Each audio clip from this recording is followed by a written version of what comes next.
Hi, German students. It's Miss Greener, and I would like to introduce you to a book called The Boy in the Striped Pajamas by John Boyne. It takes place in 1942 and starts off in Berlin, Germany.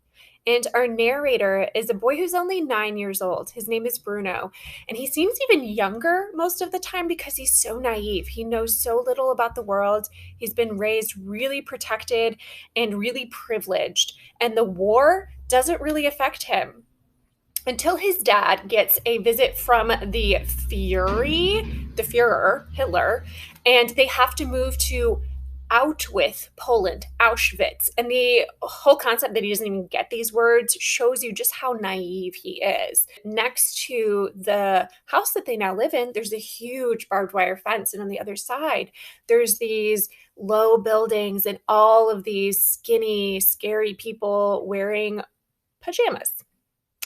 Obviously, they're not wearing pajamas. These are concentration camp prisoners. And one of these concentration camp victims is a little boy. His name is Shmuel, and he is the mirror opposite of Bruno.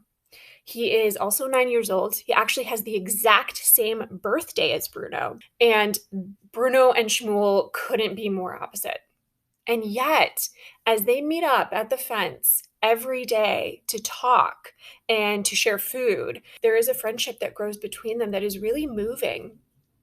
And you know kind of where this is going. You know it's not going to end well.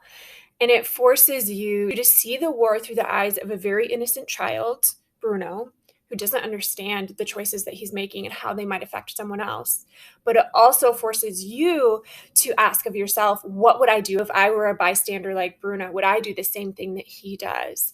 And the author puts Bruno and Shmuel in some situations where you start to think, maybe I wouldn't do that. Maybe Bruno is actually braver than I am. If you want something that is very thought-provoking and makes you think a lot about yourself and what you would do in the same situation, then take a look at John Boyne's story, The Boy in the Striped Pajamas.